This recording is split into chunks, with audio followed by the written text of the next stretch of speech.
민수기 마지막 부분이기 때문에 신명기로 들어가면서 이동 여정 가운데에서 신명기 모압 평지에 이르기까지 또 이제 이동 과정 중에 민수기의 마지막 과정 33장부터 36장까지 읽고 각 장이 의미하고 있는 내용들을 연결을 해서 민수기를 정리하도록 하겠습니다. 자, 33장부터 36장까지 읽어가도록 하겠습니다. 들어주시죠.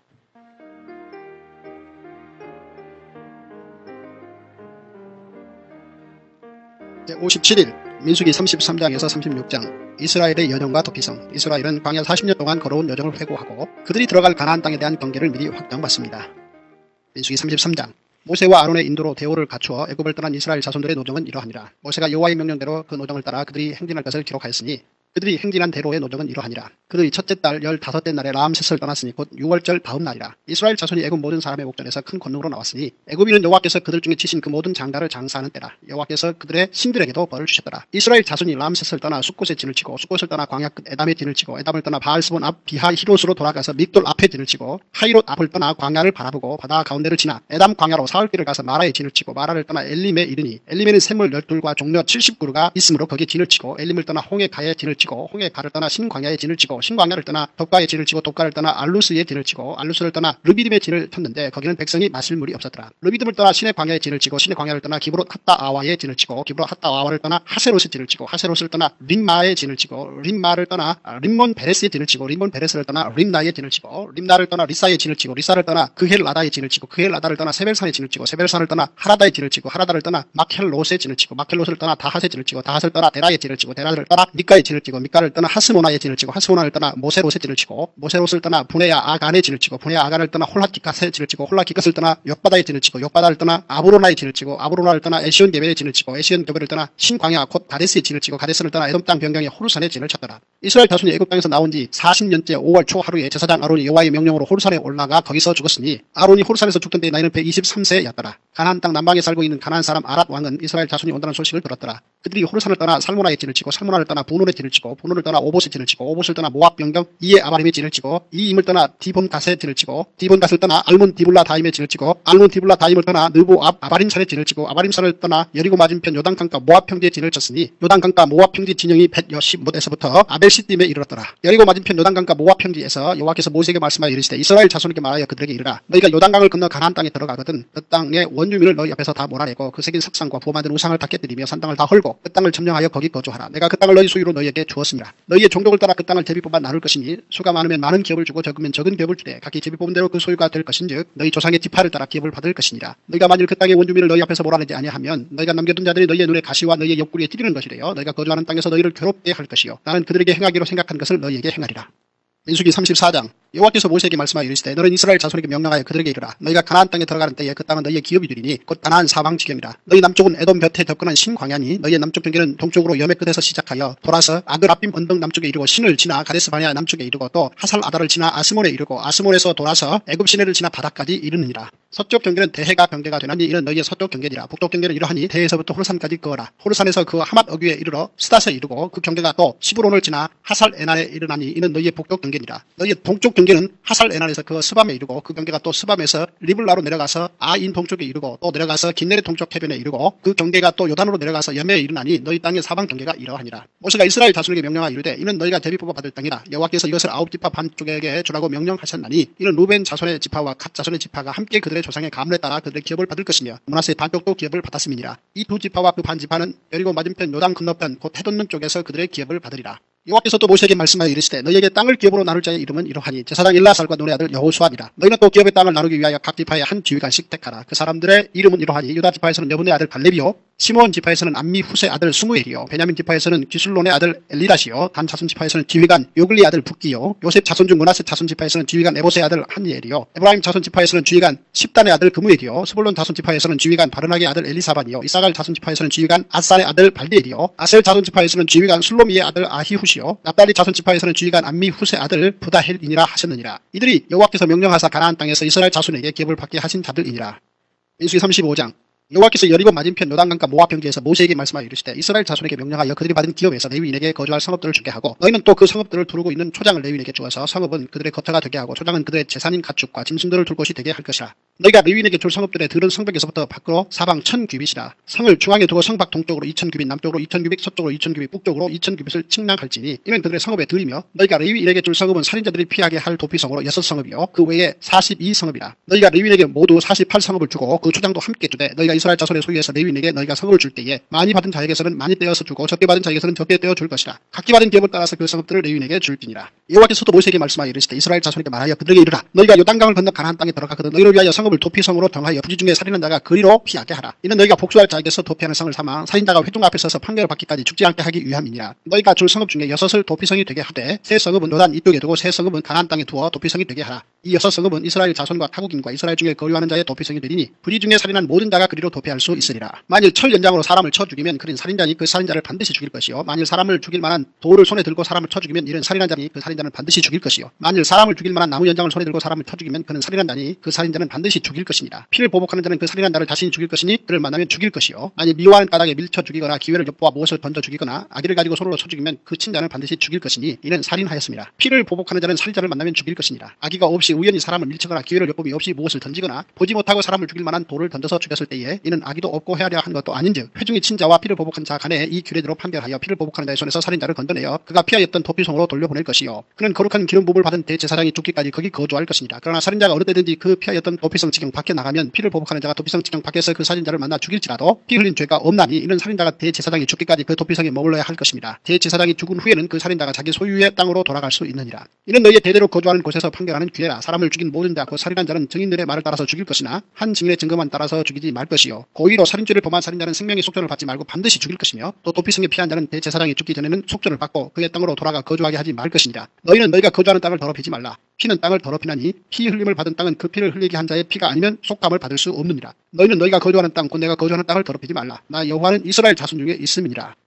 민수기 36장 요셉 자손의 종족 중 므낫세 손자 마길의 아들 길라 자손 종족들의 수정들이 나와 모세와 이스라엘 자손의 수정된 지휘관들 앞에 말하여 이르되 여호와께서 우리 주에게 명령하사 이스라엘 자손에게 제비 뽑아 그 기업의 땅을 주게 하셨고 여호와께서 또 우리 주에게 명령하사 우리 형제 슬로보아스의 기업을 그의 딸들에게 주게 하셨은즉 그들이 만일 이스라엘 자손의 다른 지파들의 남자들의 아내가 되면 그들의 기업은 우리 조상의 기업에서 떨어져 나가고 그들이 속할 그 지파의 기업에 첨가되리니 그러면 우리가 제비 뽑은 기업에서 떨어져 나갈 것이요 이스라엘 자손의 희년을 당하여 그 기업이 그가 속한 지파에 첨가될 것이라. 그런즉 그들의 기업은 우리 조상 지파의 기업에서 아주 삭감되리이다. 모세가 여호와의 말씀으로 이스라엘 자손에게 명령하여 이르되 요셉 자손 지파의 말이 옳도다. 슬로보아스의 딸들에게 대한 여호와의 명령이 이러하니라. 이르시되 슬로보아스의 딸들은 마음대로 시집가려니와 오직 그 조상 지파의 종족에게로만 시집갈지니 그리하면 이스라엘 자손의 기업이 이 지파에서 저 지파로 옮기지 않고 이스라엘 자손이 다 각기 조상 지파의 기업을 지킬 것이니라 하셨나니 이스라엘 자손의 지파 중 그 기업을 이은 딸들은 모두 자기 조상 지파에 종족되는 사람의 아내가 될 것이라. 그리하면 이스라엘 자손이 각기 조상의 기업을 보존하게 되어 그 기업이 이 지파에서 저 지파로 옮기게 하지 아니하고 이스라엘 자손 지파가 각각 자기 기업을 지키리라. 슬로보아스의 딸들이 여호와께서 모세에게 명령하신 대로 행하니라. 슬로보아스의 딸 말라와 디르사와 호글라와 밀가와 노아가 다 그들의 숙부의 아들들의 아내가 되니라. 그들이 요셉의 아들 므낫세 자손의 종족 사람의 아내가 되었으므로 그들의 종족 지파에 그들의 기업이 남아 있었더라. 이는 여리고 맞은편 요단과 모압 평지에서 여호와께서 모세를 통하여 이스라엘 자손에게 명령하신 계명과 규례니라. 할렐루야. 주님의 은혜가 오늘의 삶 가운데 가득하시기를 주의 이름으로 축원을 드립니다. 본문이 33장부터 36장까지 민수기를 정리를 하고 있습니다. 그리고 모압 평지다라고 이야기하니까 이제 신명기가 펼쳐지게 될 모압 평지는 요단강을 건너가기 직전에 마지막으로 모여 있는 이제 마지막으로 모여 있다라는 이야기를 이해하셔야 됩니다.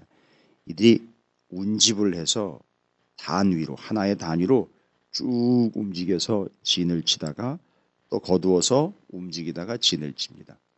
그 진영은 여러분께 설명을 좀 드린 것 같아요. 이 사람들이 가나안 땅을 향하기 전에 광야에서 출애굽 이후에 광야에서 움직일 때 성막을 중심으로 12지파가 동서남북으로 가운데 레위 지파가 들어가 있었습니다. 그래서 그게 한 덩어리가 돼서 모양새로 보면 맨 가운데에 성막, 그 위에 그 옆에 레위인들, 또 그 바깥원에 이스라엘 12지파 이렇게 해서 그것이 움직이며 그것이 또한 진영을 갖추게 되었어요. 근데 이 진영으로는 가나안 땅에 들어가서는 그걸 지키질 못합니다. 그러니까 능력이 없어서가 아니라 그 스타일이 아니거든요. 가나안 땅에 들어가면 이 12지파는 싹 흩어집니다. 동서남북으로 다 흩어지게 돼요. 지금 이 컨셉을 이해를 해야 오늘 33장부터 36장까지 레위인들이 48개 성읍으로 뿔뿔이 흩어지게 되고 또 지파별로 흩어지게 되고 그것은 또 어떤 패턴을 가지고 오는지에 대한 이해를 또 하셔야 되거든요. 이게 오늘날 우리가 또 뿔뿔이 흩어져 살고 있는 상황 가운데에도 교회가 중심이 되고 있고 말씀이 중심이 되고 있는 삶에 대한 지침을 주고 있는 내용이기도 합니다. 그래서 민수기가 정리가 됩니다. 아마도 이제는 그렇게 해서 광야에서 움직임의 여정은 끝일 것이고 이제 가나안 땅으로 들어가 정착해 살게 되는데 정확하게는 정복하는 삶을 살게 되는 것에 대한 전초전이라고도 할 수 있어요. 33장부터 36장까지 민수기를 정리하면서 우리는 우리의 삶과도 연결을 해서 이 광야 같은 삶의 의미 또 하나하나 움직임과 멈추어섬이 어떤 의미인지에 대한 것들도 정리를 좀 해야 될 것 같습니다. 33장부터 여러분 차분히 잘 정리를 해야 되는데 장별로 의미하는 내용들과 요약하는 내용들이 다 다릅니다. 틀리다가 아니라 다른 거예요. 다른 내용들인데 그걸 연결을 하셔야 됩니다. 33장에서는요. 여러분께서는 이스라엘 백성들이 그동안에 지나왔던 지역의 지명들 우리는 알 수도 없고 알고 싶지도 않고 별로 알 것 같지도 않은 그 동네 이름들이 쭉 적혀져 있어요. 이게 이스라엘이 지나온 동네예요. 근데 이 동네를 중심으로 동사 두 개가 펼쳐집니다. 이 동네 사이 동네에서 동네로 옮겨가면서 여러분 바로 이 동네에서 동네로 옮겨가는 노정이라는 단어가 있습니다. 이스라엘의 노정은 이러하니라. 33장 1절부터 이스라엘의 노정은 이러하니라. 우리가 이해하고 있는 노정은 뭐 어떻게 가는 길이라든지 뭐 길, 그런 그 여정, 뭐 그런 의미로 이해를 하고 있어요. 그 다음에 하나가 뭐냐면 그 도시에 도착하면 진을 쳤다 이렇게 나와 있어요. 그래서 두 개의 단어입니다. 노정과 진을 쳤다라는 단어. 저도 옛날에는 이거 그냥 넘어갔거든요. 이 단어를 노정이라는 단어와 진을 쳤다라는 단어를 그냥 넘어갔는데 이게 그냥 넘어갈 단어가 아니더라고요. 이스라엘의 여정에 광야 40년의 핵심적인 내용입니다. 왜 하나님은 이렇게 구구절절히 지나온 지역, 지나간 지역, 거쳐온 동네들을 이렇게 33장에다 쫙 읊었을까요? 가나안은 이런 스타일이 아닙니다. 가나안에 들어가면 노정이라기보다는 진을 치고 거기서 어떤 삶을 살아야 하는지에 대한 여정이에요.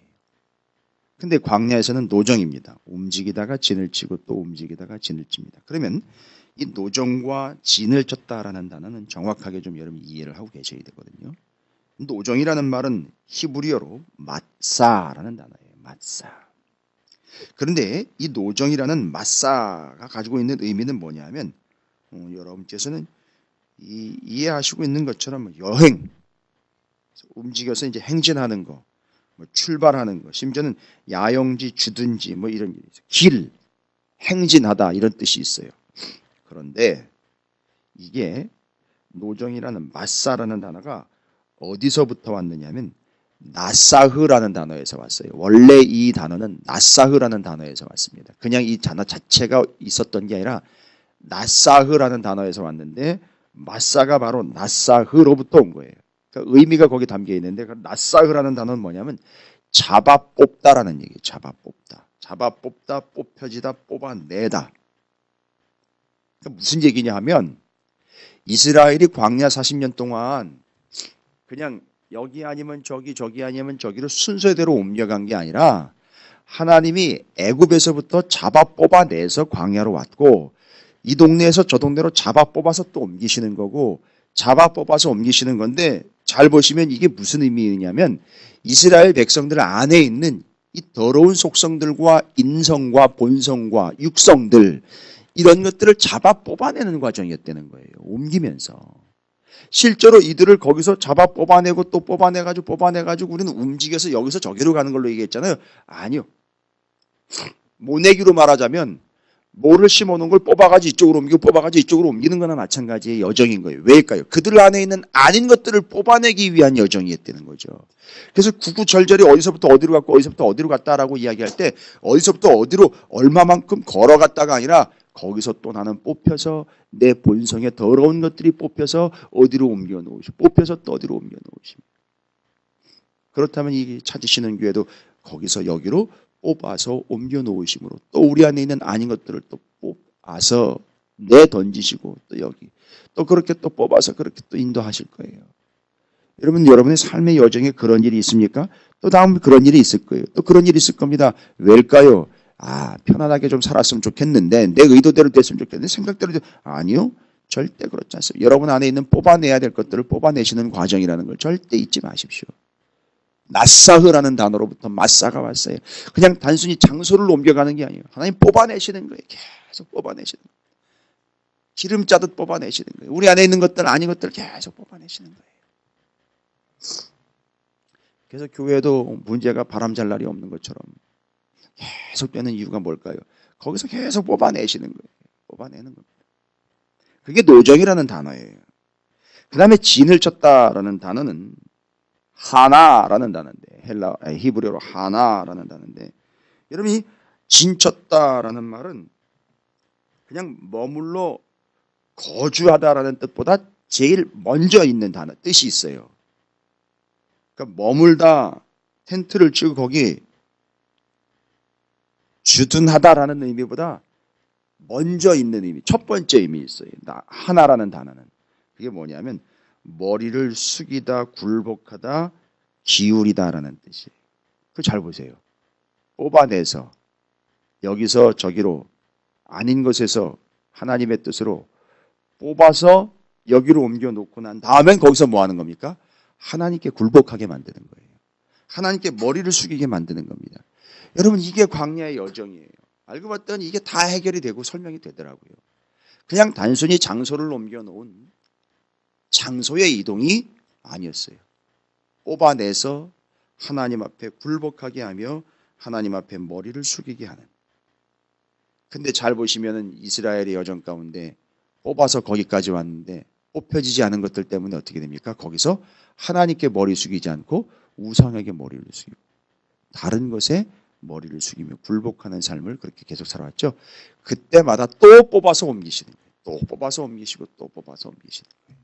이게 광야의 여정입니다. 이게 33장이 장소를 줄비하게 늘어놓고 노정이다, 진을 쳤다라는 단어로 그 광야의 의미를 설명을 하고 있습니다. 바로 우리가 지금 그런 과정 중에 있는 거예요. 그러면 34장으로 넘어가면은요, 여러분, 그 33장 51절에 이스라엘 자손에게 말하여 그들에게 이르러 너희가 요단강을 건너 가나안 땅에 들어가거든이라고 나와 있어요. 그럼 거기 들어가거든 뭐라고 나와 있습니까? 다 몰아내래요. 다 몰아내립니다.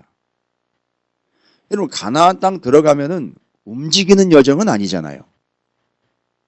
딱 진을 치고 지파별로 자기들에게 할당받은 제비 뽑아 얻게 된 땅에 머물러 살게 되잖아요.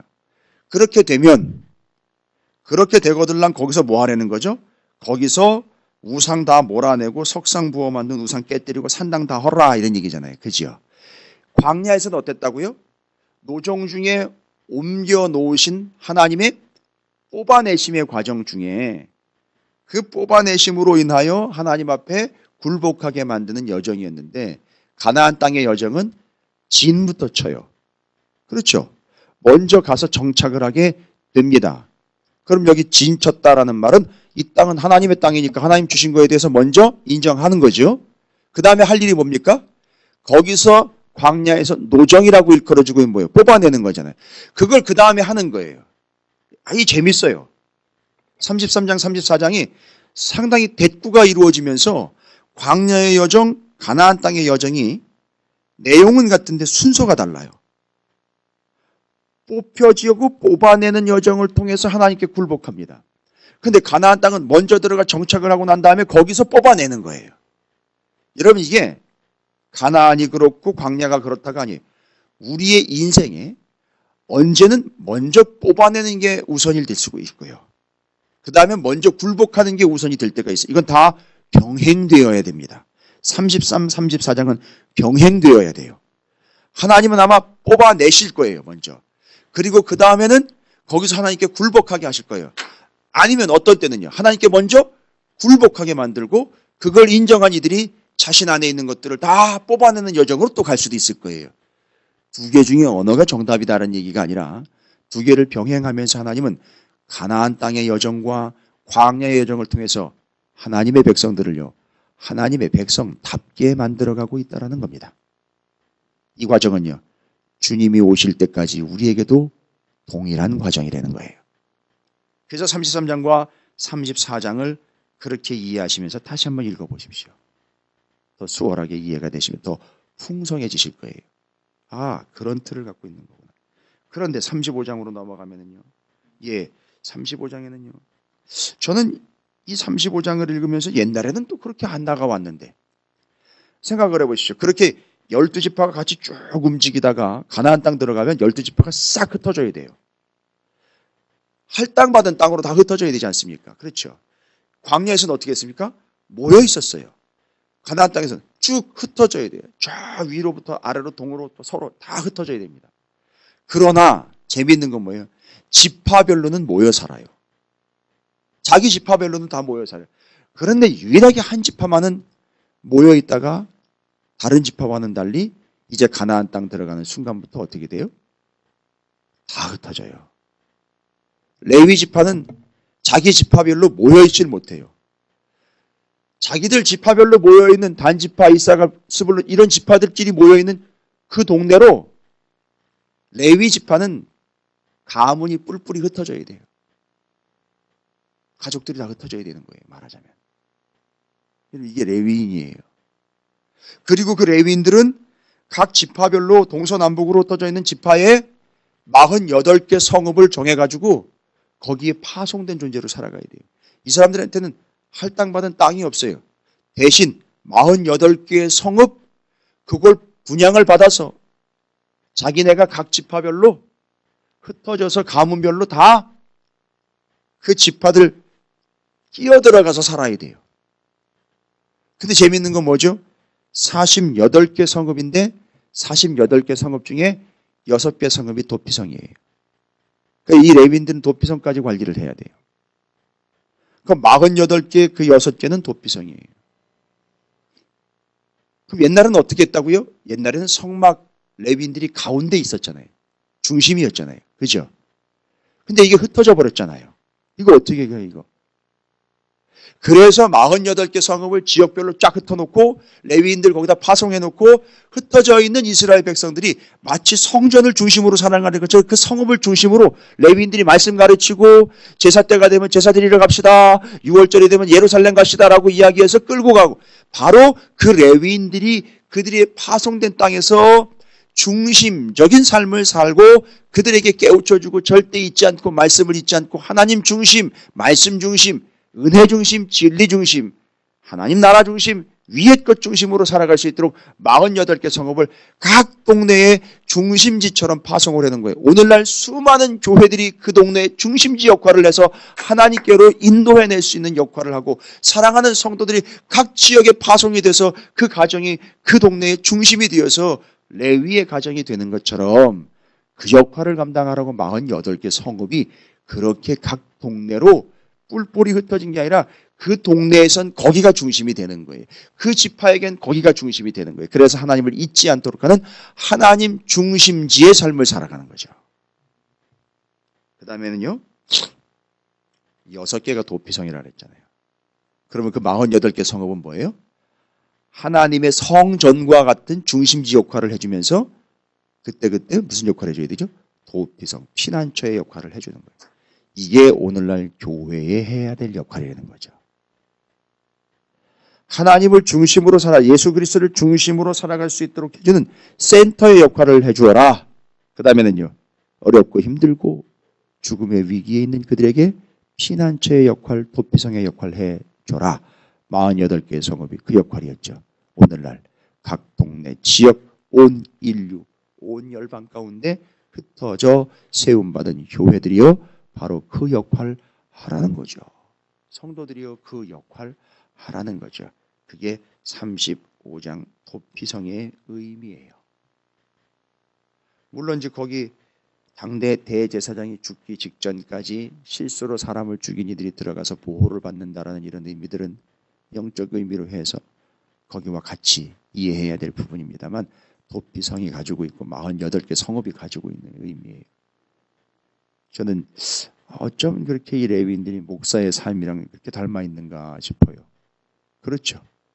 뿔뿔이 흩어지는 분야의 개념이지만 제가 지금 제 인생에서 목회 안수 받기 이전부터 사역자로 부름을 받은 그 순간부터 저 시골로부터 아니 그 전에 이제 본교회 전도사 사역으로부터 시골에서 서울에서 부목사로 또 여러 군데 이곳 저곳 그 다음에 우리 찾으시는 교회 개척했던 저곳 또 찾으시는 교회 이쪽 옮겨 놓으신 과정 그게 바로 우리가 오갈 데가 없어 여기 아쉬우니까 여기라도가 아니라 하나님이 레위인들을 그렇게 산지 사방으로 흩어놔 그들에게 중심지와 피난처 역할을 해주라고 파송한 것처럼.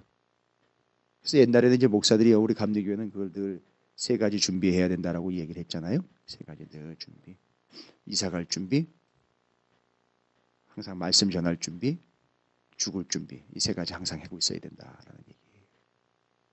이게 35장 도피성이 가지고 있는 48개의 6개의 도피성을 관리하라고 파송받은 레위인들이 각 지파들의 흩어져 있는 곳에서의 중심지 역할과 피난처 역할을 하라. 그 다음에 36장은요. 여러분 잘 아시는 슬로보앗의 딸들 이야기가 나와요. 이전에 앞에 나왔죠. 슬로보앗의 딸들은요. 그 가문에 남자들이 없었기 때문에 기업을 못 받는 거냐? 아니다. 그렇지 않다. 그래도 너희들도 기업을 받아야 된다라고 소외되지 않아가지고 기업을 받았어요. 근데 문제는 뭐냐면 슬로보앗의 딸들이요. 결혼을 하게 되면 어떻게 되느냐면 그 기업이 결혼하는 남자에게 속하게 돼버립니다. 그렇죠. 그러면 그 지파의 기업은 사라져버려요. 여러분 기업이 뭔지 아시죠? 성경이 말하고 있는 기업은 하나님께서 주신 거예요. 하나님께서 주신 게 사라져버리게 된단 말이에요. 이건 일예를 드는 거예요. 슬로보앗의 딸들 얘기예요. 아주 지금 실질적으로 걸리는 게 있어요. 이 슬로보앗의 딸들에게도 기업이 주어졌는데 슬로보앗의 딸들이 다른 지파의 남자들에게 결혼을 하게 되면 그 다른 지파의 남자들에게도 속하게 되기 때문에 그들이 맡게 된 기업은 그들에게 속하게 되고 그들의 기업은 사라지게 됩니다. 여러분 이건 뭘 얘기하는 걸까요? 이건 단순히 옛날에 있었던 슬로보앗의 딸들 이야기가 아니라 여러분 하나님께서 주신 기업을요 슬로보앗의 딸들에게도 주셨습니다. 이거 어떻게 해야 되는 거죠? 이 기업은 하나님께서 주신 기업은 지켜야 돼요. 여러분 하나님께서 주신 건 지켜야 된다고요. 은혜는요 맞아요. 지켜야 되는 거예요.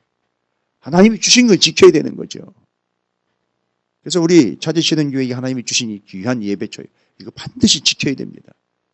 주신 시간 지켜야 돼요. 주신 물질도 지켜야 됩니다. 다 주신 거예요. 하나님의 기업입니다. 지켜야 돼요. 여러분 지키려면 어떻게 해야 될까요? 슬로보앗의 딸들 이야기로 말하자면 그거 지키려면은요 영역을 벗어나면 안 돼요. 그거를 지킨다라는 말은 그 자리를 지킨다라는 얘기랑 동일한 거예요. 여러분 이 새벽기도 자리 지키세요. 그게 방법입니다. 여러분 여기 계시는 분들은 다 집사님들이시죠? 언젠간 여러분들도 권사님이 되시겠죠? 그거 지키셔야 돼요. 그 직분 지키셔야 됩니다. 뭘 권사를 받고 싶고 장로가 되고 싶고의 개념이 아니에요.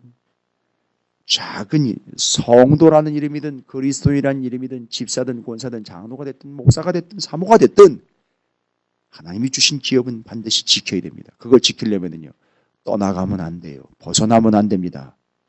거기서 그걸 지켜야 되는 거예요. 하나님이 주신 것 기업은 반드시 지켜야 됩니다. 그래서 슬로보앗의 딸들은요 다른 지파에게로 결혼하지 않고 그 지파 안에서 결혼을 했어요.